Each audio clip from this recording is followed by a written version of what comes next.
2026년에 스마트폰 약정 딱 끝나는 분들 계시죠? 제가 진짜 단호하게 말씀드릴게요. 이번에 갤럭시 S26 절대 사지 마세요. 솔직히 최신 폰 나오면 스펙 쫙 훑어보고 와 이거 대박이다 하면서 당장 바꾸고 싶잖아요. 저도 그 마음 100% 이해합니다. 게다가 요새는 자급제 사서 알뜰 요금제 쓰면 되고 쓰던 폰 반납하면 보상도 해주니까 이 정도면 살만해 싶으실 거예요. 최신 기계 사는 부담이 확 줄어드는 것 같잖아요. 근데 여러분 이게 진짜 현명한 선택일까요? 약정 끝났다고 이제 바꿀 때 됐네 하고 최신 폰 보러 가는 순간부터 지출이 시작됩니다. 2026년 지금은 더더욱 그래요. 렌값이 미쳤잖아요. 예전처럼 2년마다 바꿔야 정상인 시대가 아니라 제대로만 쓰면 3, 4년은 충분히 버티는 시대거든요. 그런데도 많은 분들이 약정이 끝났다는 이유 하나로 멀쩡한 폰을 내려놓고 100만 원이 훌쩍 넘는 최신 폰을 결제합니다. 실제로 통계를 보면 예전엔 2년마다 폰을 바꿨는데 지금은 교체 주기가 거의 4년 가까이 늘어났어요. 다들 뭔가 눈치챈 겁니다. 그래서 오늘은 왜 2026년에는 지갑을 닫아야 하는지, 그리고 진짜 고수들은 어떻게 소비하는지 딱 정해드릴게요. 본론으로 들어가기 전에 대체 왜 사람들이 폰을 안 바꾸고 버티는 걸까요? 첫 번째 이유는요,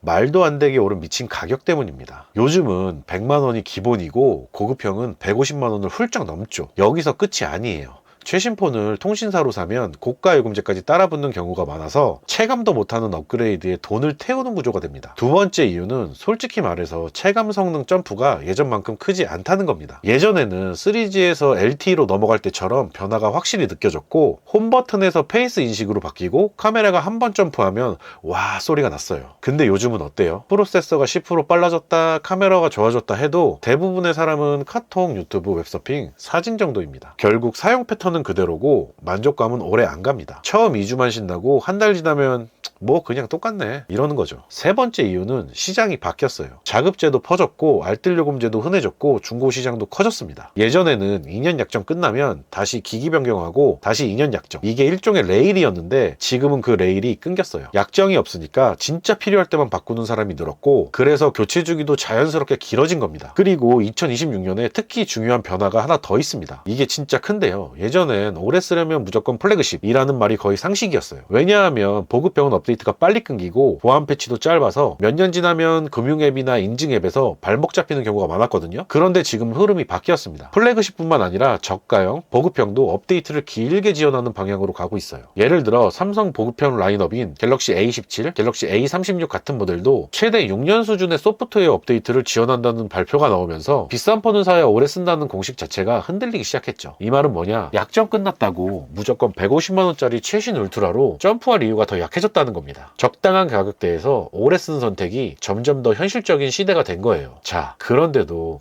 왜 약정 끝난 사람들은 최신 폰을 사고 싶어지냐? 이유는 복잡해 보이지만 결국 세 가지입니다. 새 폰이 더 좋을까라는 기대, 지금 폰이 느려진 것 같아라는 불안, 이왕 바꾸는 김에 제일 좋은 걸로라는 합리화. 특히 약정 종료는 심리적으로 교체 버튼처럼 작동합니다. 폰이 진짜 문제라서가 아니라 약정이라는 일정표에 끌려가듯 바꾸는 것, 이게 핵심입니다. 그래서 이제 그럼 언제 바꾸는 게 적당하냐? 정리해 볼게요. 1년마다 바꾸는 건 신기술 먼저 쓰고 싶은 분들에게 맞을 수 있지만 가성비 관점에서는 거의 최악인 경우가 많습니다. 2년 주기는 가장 흔하지만 사실 2년은 바꿀 타이밍이 아니라 배터리만 갈면 더 쓰는 타이밍일 가능성이 높아요. 제가 가장 추천하는 구간은 3년에서 4년입니다. 중간에 배터리 한번 교체하고 필요하면 초기에 한두 번만 해주면 쾌적하게 쓸 수 있고 앱 호환성도 대부분 문제없고 중고 가치도 어느 정도 남습니다. 5년 이상도 가능은 한데 이때부터는 OS 업데이트 중단이나 보안 업데이트 문제 때문에 금융이나 인증 앱이 위험해질 수 있어서 무조건 오래 쓸수록 좋다는 아니고 안전 구간을 봐야 합니다. 그럼 여기서 사람들이 제일 많이 말하는 교체 이유 1위, 폰이 느려졌어요. 이거 진짜일까요? 물론 진짜로 느려지는 경우도 있습니다. 근데 생각보다 많은 경우는 하드웨어가 죽어서가 아니라 데이터 관리가 안 돼서 그래요. 저장 공간이 90% 이상 차면 체감 성능이 확 떨어지고 캐시와 임시 파일이 쌓이면 앱이 버벅거리고 발열이 늘어납니다. 그래서 어떤 분들은 3년 된 폰을 완전 초기화하고 필요한 앱만 깔았으니까 새 폰이랑 별 차이를 못 느꼈다고도 하죠. 그러니까 내 폰이 끝났다가 아니라 내 폰이 쌓인 짐 때문에 힘들다 일 수 있다는 겁니다. 교체 이유 2위는 배터리죠. 오후만 되면 20%대로 훅 떨어지고 충전기 없으면 불안하고 이때부터 고민이 시작됩니다. 근데 여기서 핵심은 배터리는 폰 전체 수명과 다르게 훨씬 빨리 닳는 소모품이라는 거예요. 배터리만 문제라면 폰을 바꿀 이유가 아니라 배터리를 바꿀 이유입니다. 배터리 교체 한 번으로 1에서 2년 더 버티는 경우가 흔해요. 약정 끝났다고 100만원짜리 결제하는 것보다 배터리부터 교체하는 게 진짜 현명한 첫 선택일 수 있습니다. 그럼 2026년 기준 기준으로 폰 수면 영상 스킬을 딱 현실적으로 정리해 드릴게요. 첫째, 사진 영상 정리. 스마트폰 용량 절반 이상이 사진과 영상인 분들이 많죠. 이걸 클라우드로 백업하고 필요 없는 파일을 정리하는 것만으로 체감이 달라집니다. 둘째, 캐시 정리. 카카오톡, 유튜브 같은 앱은 캐시가 엄청 쌓입니다. 셋째, 완전 초기화. 부담스러워도 백업만 잘해두면 생각보다 어렵지 않고 초기화 후에는 내 폰 맞나? 싶을 정도로 살아나는 경우가 많습니다. 약정 종료 타이밍에 해야 할 첫 행동은 결제가 아니라 점검이라는 말. 이게 그래서 나오는 겁니다. 그리고 교체 주기는 사용자 유형별로 다릅니다. 카톡, 전화, 문자, 유튜브, 웹서핑 위주인 라이트 유저는 4년까지도 충분한 케이스가 많고요. 고사양 게임을 많이 하는 게이밍 유저는 프레임 떨어지는 게 스트레스라 2년에서 3년 교체가 합리적일 수 있습니다. 카메라 영상 촬영이 중요한 분들은 세대 차이가 체감되는 편이라 2년 교체도 이해가 되고요. 업무용으로 화상회의, 문서, 웹을 많이 쓰는 분들은 3년 정도의 배터리 교체를 끼워 넣으면 안정적입니다. 여기서 중요한 건 남의 시선이 아니라 내 패턴이에요. 아직도 급했어? 같은 말에 흔들리기 시작하면 약정 종료가 곧 불필요한 지출로 이어집니다. 이제 진짜 큰 함정, 통신사 구매 구조로 넘어가 볼게요. 통신사에서 사면 지원금 받으니까 싸다는 느낌이 들죠. 근데 실제로는 고가 요금제 유지, 의무 사용기간, 할부이자 각종 조건이 붙는 경우가 많아서 총 비용이 올라갑니다. 반대로 자급제는 기기만 사서 유심 끼우면 되고 약정이라는 약점이 없습니다. 자급제 플러스 알트폰 조합도 장점만 있는 건 아닙니다. 장점은 분명해요. 통신사 제약이 없고 약정이 없고 요금을 내 패턴에 맞춰 낮출 수 있고, 대신 단점도 있죠. 일부 알뜰폰은 고객센터 연결이 불편하다는 얘기가 있고 갤럭시 기준으로 교통카드나 특정 기능이 사업자 조합에 따라 이슈가 있었던 사례도 언급됩니다. 로밍을 자주 쓰는 사람에게도 애매할 수도 있어요. 근데 이건 내가 1년에 고객센터에 몇 번 전화하냐 같은 현실 질문을 던져보면 답이 나옵니다. 대부분은 1년에 몇 번 안 해요. 그러면 불편이 치명적인지 아닌지를 판단할 수 있고 많은 분들에겐 장점이 더 크게 남습니다. 여기서 제가 드리는 소소한 꿀팁, 첫 번째 꿀팁은 출시 직후를 피하는 겁니다. 신제품은 시간이 지나면서 할인이나 프로모션이 붙고 중고 시세가 안정되면서 같은 돈으로 더 좋은 선택이 가능한 구간이 생깁니다. 두 번째 꿀팁, 한 세대 전 플래그십이나 상태 좋은 중고를 보는 거예요. 성능은 충분한데 가격은 확 내려가 있는 경우가 많고 대부분의 일상 사용에서는 체감 차이가 크지 않습니다. 세 번째 꿀팁, 이제 더 강해졌습니다. 최신 플래그십이 아니라 업데이트를 오래 지원하는 보급형으로 내려와도 되는 시대라는 점이에요. 갤럭시 A17, A36처럼 보급형도 6년 업데이트 흐름이 생기면 적당한 가격으로 오래 쓰는 전략이 훨씬 현실적이 됩니다. 네 번째 꿀팁, 지금 폰을 연장하는 겁니다. 배터리 교체, 정리, 초기화만으로